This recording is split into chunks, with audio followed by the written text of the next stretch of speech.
जय हिंद दोस्तों। आप सभी लोगों का एक बार फिर से अनुभव इंडिया क्लासेस में पूरे दिल से पूरे मन से स्वागत करता हूं और आशा करता हूं कि आप लोग ठीक ठाक होंगे, मस्त होंगे। तो भैया हम लोग जैसे कि टेंस पढ़ रहे थे, टेंस में भैया क्या पढ़ रहे थे हम लोग?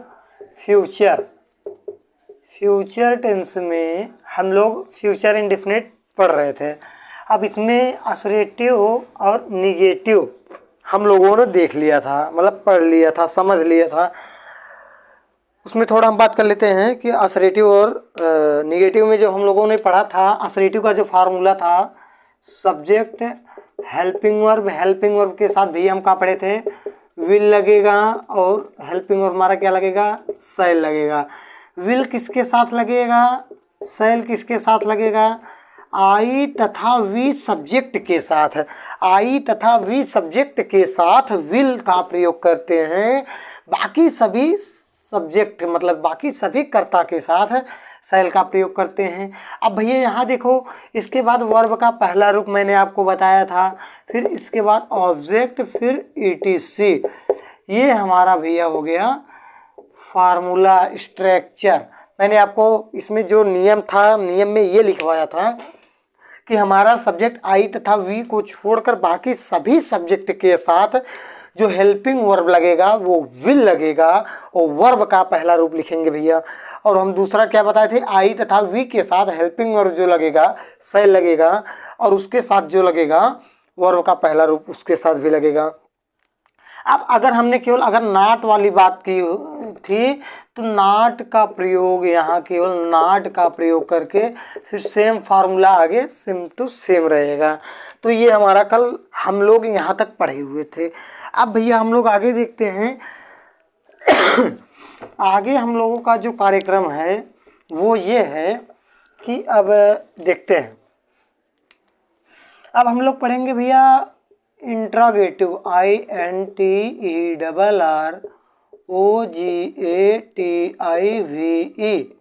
Interrogative sentence, SENTENCE, interrogative sentence. ठीक। अब भैया ठीक है, इंट्रागेटिव सेंटेंस निगेटिव तो हम लोग को पढ़ लिए थे। अब हमको पढ़ना क्या है? Interrogative sentence. इंट्रागेटिव सेंटेंस मतलब होता है कि प्रश्नवाचक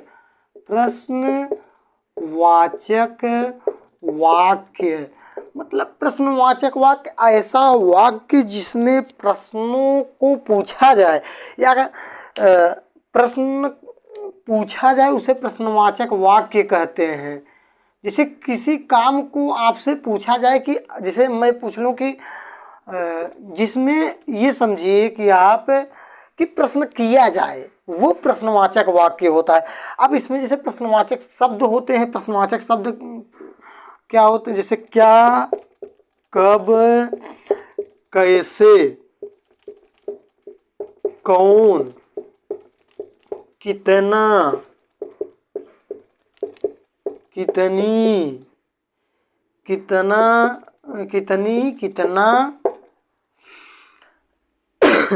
जिसका, किसका, जिसका, हाँ, क्यों। ये सभी हमारे क्या हैं? ये सभी हमारे क्वेश्चन वर्ड हैं। क्या हैं? क्वेश्चन वर्ड हैं। ये सभी अगर वाक्य में हमारे भैया आ जाते हैं तो इन्हीं से प्रश्न पूछा जाता है। ये ध्यान रखिएगा। किससे पूछा जाता है? कब, क्यों, कहाँ, कैसे, कौन, कितना, किसका, किसकी, इन सब से। अब जैसे हम देखेंगे यहाँ पर जैसे क्या हो गया? जैसे अब मैं पूछ लिया कि आपका नाम क्या है। अब देखो यहाँ प्रश्न पूछने का काम सिर्फ एक शब्द के माध्यम से यहाँ प्रश्न पूछा जा रहा है। अगर हम इसको हटा रहे हैं तो अब यहाँ अगर इसको मान लीजिए हटा दिए हैं तो क्या हो? आपका नाम है। अब यहाँ तो कुछ पता ही नहीं चल रहा है कि क्या कह रहे हैं। अब यहाँ मैं क्या लगा दिया तो अब यहाँ ये हो गया कि आपका नाम क्या है। तो क्या हो गया? आपका नाम क्या है। ये ध्यान दीजिए। तो यहाँ जो क्या शब्द हमारा आया है, इससे ये साबित होता है कि ये प्रश्नवाचक वाक्य है। ये जो हमारा वाक्य लिखा हूँ ये प्रश्नवाचक वाक्य है। एक शब्द से हमको ये डिसाइड हो गया कि ये प्रश्नवाचक वाक्य है। अब जैसे मैं बोल दिया कि क्या मैं अंदर आ जाऊं। अब यहाँ ध्यान देना भैया, ये हमारा प्रश्नवाचक चिन्ह होता है। अगर जब ये देखो प्रश्नवाचक शब्द हमारा जो है ये प्रश्नवाचक शब्द है, अगर इसको हम हटा दें, मैं अंदर आ जाऊं, मैं अंदर आ जाऊं, अब ये तो हमें पता नहीं चल रहा है। अगर इसको हम यहीं लगा दे रहे हैं, क्या मैं अंदर आ जाऊं, यहाँ प्रश्न मतलब सामने वाले से प्रश्न किया जा रहा है, क्या मैं अंदर आ जाऊं, उनसे आज्ञा लिया जा रहा है कि क्या मैं, मतलब प्रश्न उनसे कर रहा हूं, क्या मैं अंदर आ जाऊं। तब ये प्रश्न पूछने का काम कौन करता है, ये कर रहा है, ये शब्द जो है। तो ये हमारा प्रश्नवाचक शब्द हो गया। तो हम इसमें पढ़ते हैं, आगे चलते हैं। हम लोग को इसमें ज़्यादा कुछ करने की ज़रूरत नहीं है। और प्रश्नवाचक शब्दों में दो तरीके से बनते हैं। नंबर एक, जब किसी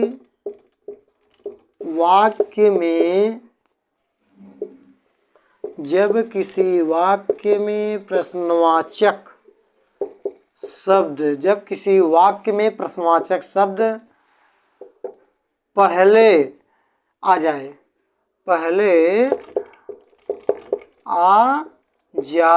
अच्छा भैया, तो क्या करेंगे, जब किसी वाक्य में प्रश्नवाचक शब्द पहले आ जाए तो हम उसकी अंग्रेजी न लिख करके भैया हेल्पिंग वर्ब का प्रयोग करते हैं। किसका प्रयोग करते हैं, हेल्पिंग वर्ब का प्रयोग करते हैं। अब हेल्पिंग वर्ब हम क्या लगाएंगे, आपको मैंने बताया कि विल और शैल लगाएंगे। मैंने भैया यहू बताया कि विल कहाँ लगाएंगे, और मैंने यहू बताया कि शैल कहाँ लगाएंगे। आई और वी सब्जेक्ट के साथ जो हमारा हेल्पिंग वर्ब होता है वो शैल का प्रयोग करते हैं। बाकी सभी सब्जेक्ट के साथ, चाहे वो ही हो, सी हो, इट, नेम, को, दे, यू, चाहे जो भी हो, उसके साथ हम क्या लगाएंगे, विल का प्रयोग करेंगे। फिर ये क्वेश्चन वर्ड हो गया, ये हेल्पिंग वर्ब हो गया। फिर धन सब्जेक्ट जो वाक्य का मतलब कर्ता होता है, जो पूरे वाक्य में काम करता है। अब क्या करेंगे भैया, इसके बाद हमें ये ध्यान देना है कि अब क्या लगा, अगर नाट है तो नाट लगाएंगे, अगर नाट नहीं, अगर पूरे वाक्य में नहीं शब्द का प्रयोग हुआ है, नहीं शब्द आपके वाक्य में आया है तो नाट लगा देंगे, अगर नहीं आया है तो नहीं लगाएंगे। तो क्या करना है भैया, हमको नाट प्लस वर्ब का first form plus object plus etc, ये हमारा हो गया फार्मूला नंबर 1। ये ध्यान देना। अब भैया हमारा जो दूसरा फार्मूला बनेगा, वह ये कहता है कि जब किसी वाक्य में प्रश्नवाचक शब्द बीच में आए, कहाँ आए भैया, बीच में आ जाए। ओहो क्या बात है, अगर बीच में आ जाए तो हम उसके अंग्रेजी सबसे पहले क्वेश्चन वर्ड की अंग्रेजी लिखते हैं, ये ध्यान देना।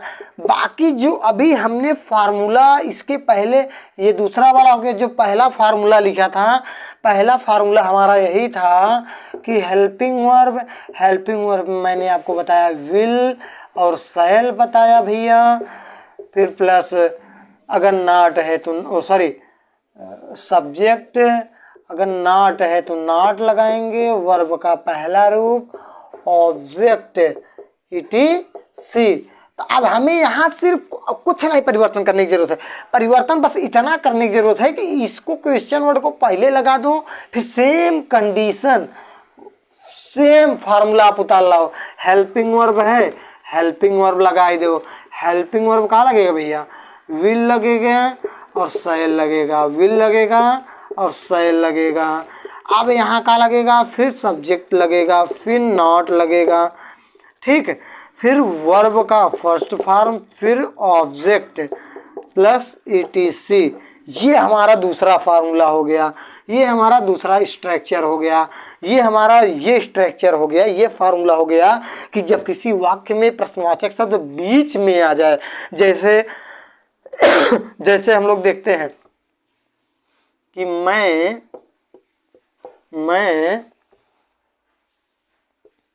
आपको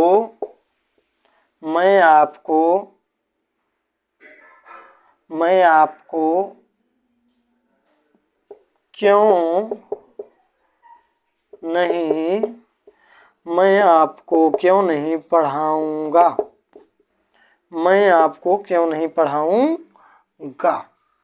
अब यहाँ ध्यान देना भैया, क्या हुआ, ये हमारा जो प्रश्नवाचक शब्द है अगर ये जब बीच में आ जाता है तो उसकी अंग्रेजी ना लिख करके हेल्पिंग वर्ब, सॉरी ये बीच में आए तो हम सबसे पहले लिख देते हैं, क्या लिख देते हैं, वाई, क्या लिख देते हैं, वाई। फिर इसके बाद क्या है, ये देखो क्वेश्चन वर्ड, फिर क्या है, अरे क्वेश्चन वर्ड, फिर हेल्पिंग वर्ब, हेल्पिंग वर्ब। अब यहाँ ध्यान देना, हेल्पिंग वर्ब हम सब्जेक्ट के अनुसार लिखते हैं, ये नोट कर लेना भैया। कहाँ नोट करोगे कि हेल्पिंग वर्ब हम सब्जेक्ट के अनुसार लिखते हैं। सब्जेक्ट में मैंने आपको बताया कि आई तथा वी के साथ हम शैल का प्रयोग करते हैं, बाकी सभी सब्जेक्ट के साथ हेल्पिंग वर्ब विल का प्रयोग करते हैं। तो यहाँ क्या हो जाएगा, सब्जेक्ट क्या है, मैं सब्जेक्ट है, तो यहाँ आई हो जाएगा। तो आई के साथ क्या लगता है, शैल लगता है, क्या लगता है भैया, शैल लगता है। फिर वाई आई शैल नॉट, फिर वर्ब का फर्स्ट फॉर्म पढ़ाऊंगा, टीच का TEACH, टीच किसको, यू, टीच यू, प्रश्नवाचक चिन्ह। ये ध्यान देना भैया, देखो कितना आसानी से हो गया। ये हमारा क्वेश्चन वर्ड, ये हमारा हेल्पिंग वर्ब, ये सब्जेक्ट, यहाँ सब्जेक्ट है, सब्जेक्ट लगा दिए हैं, फिर नॉट है, नॉट लगा दिए हैं, वर्ब का फर्स्ट फॉर्म ऑब्जेक्ट लगा दिए हैं, ये खेला खत्म। तो इस तरीके से हम लोग प्रश्नों को करेंगे, प्रश्नों को पढ़ेंगे, समझेंगे, और आप भी करिए, बेहतर करिए। तो हम लोग आगे देखते हैं, एक दो एग्जांपल और देखते हैं इस पे। जैसे वे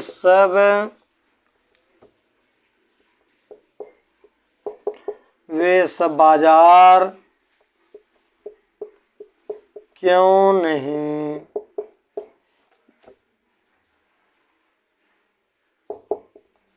जाएंगे, क्यों नहीं जाएंगे। तो ये हमारा भैया क्वेश्चन मार्क हो गया, क्योंकि क्यों जब आ गया है ये प्रश्नवाचक शब्द है। अब प्रश्नवाचक शब्द मैंने क्या कहा कि अगर प्रश्नवाचक शब्द आ जाए पूरे वाक्य में तो वह प्रश्न कर रहा है। अब यहाँ देखो, वे सब बाजार क्यों नहीं जाएंगे, प्रश्न पूछ रहा है कि वे सब बाजार क्यों नहीं जाएंगे। तो अब यहाँ जब अगर प्रश्नवाचक शब्द आ गया है तो हम उसके अंग्रेजी, अगर ये पहले आया होता तो इसके अंग्रेजी न लिख करके हेल्पिंग वर्ब का प्रयोग करते हैं। अगर ये बीच में आ गया भैया तो हम क्या करेंगे, इसको सबसे पहले लिख लेंगे। तो सबसे पहले क्या लिखेंगे, वाई, सबसे पहले क्या लिखेंगे, वाई, फिर क्या है, वाई। अब सब्जेक्ट हमारा क्या है, वे सब, सब्जेक्ट क्या है, वे सब, वे का क्या होता है, दे, अच्छा दे के साथ क्या लगेगा, विल, अच्छा ठीक है। तो why will they why will they not, why will they not go to market, go to market. ये भैया देखो हमारा, ये हमने बीच वाले प्रश्नों, मतलब जो हमारा प्रश्नवाचक शब्द होता है जो बीच में आता है, उस पे हमने 2 एग्जाम्पल देखे हैं। अब हम देखते हैं कि अगर प्रश्नवाचक शब्द जब पहले आ जाए, वाक्यों में पहले आ जाए, तो हम कैसे क्या करेंगे उसको। तब यहाँ से ये चीज़ क्वेश्चन वर्ड हटा देंगे, बाकी सेम फार्मूले में कोई परिवर्तन हमें नहीं करना, ये ध्यान देना। इतनी आसानी से ये समझो कि अगर आप ये चीज़ समझ लेंगे तो ये समझिए बहुत महत्वपूर्ण चीज़ है। तो अब अगर यहाँ ये ध्यान देना है कि जब, अब यहाँ जैसे कि क्या वे सब, क्या वे सब, वे सब खेत में, क्या वे सब खेत में, खेत में फसल काटेंगे, क्या वे सब खेत में फसल काटेंगे। अब यहाँ देखो प्रश्नवाचक शब्द जब पहले आ गया है तो हम इसकी अंग्रेजी नहीं लिखेंगे। हम इसकी अंग्रेजी ना लिख करके भैया क्या करेंगे, पहले हेल्पिंग वर्ब का प्रयोग करेंगे। अब हेल्पिंग वर्ब हमने बताया कि सब्जेक्ट के अनुसार हमेशा लगाएंगे। कोई भी सब्जेक्ट होगा, कोई भी टेंस होगा, कोई भी सेंटेंस होगा, उसमें अगर हमें हेल्पिंग वर्ब का प्रयोग करना है तो पहले सब्जेक्ट को देखेंगे कि सब्जेक्ट के अनुसार हम हेल्पिंग वर्ब का हमेशा प्रयोग करेंगे। भैया ध्यान नहीं लेना, तो क्या हो जाएगा, विल दे नाट का। अब इसमें देखो नाट नहीं है तो नाट नहीं लगाएंगे, नाट होता तो लगाते, नहीं है नहीं लगाएंगे। दे मतलब will they cut, CUT, cut the crop, CROP, crop. ठीक, कहाँ, फसल, in the field, in the field का है, फील्ड। अब देखो मैंने आपको फार्मूला, पहले हेल्पिंग वर्ब, फिर सब्जेक्ट, हम सब्जेक्ट लगा दिए। नाट अगर होता तो लगाते, इसमें तो है ही नहीं है, नाट छोड़ दे। वर्ब का फर्स्ट फॉर्म, ऑब्जेक्ट कर द क्रॉप, ऑब्जेक्ट ETC, ये यहाँ से यहाँ तक हमारा ETC। तो इस प्रकार से हमारा जो है फ्यूचर इंडेफिनिट का इंट्रागेटिव का समाप्त होता है। यहाँ पे इंट्रागेटिव निगेटिव का भी। तो इसी तरीके से हम फार्मूले के बेस पर इन चीज़ों को कर सकते हैं। तो आशा है कि आप लोग को अच्छा लगा होगा, और लोगों तक भेजिए, और बच्चों तक भेजिए, ताकि और बच्चे पढ़ सकें, समझ सकें, क्योंकि हम एकदम बेसिक लेवल से पढ़ा रहे हैं चीज़ों को। तो जितने ज़्यादा से ज़्यादा बच्चों तक जाएगा उतना ही बेहतर रहेगा, उतने बच्चों का भविष्य अच्छा होगा। बाकी आज के लिए इतना ही। Wish you all the best. जय हिंद, जय भारत।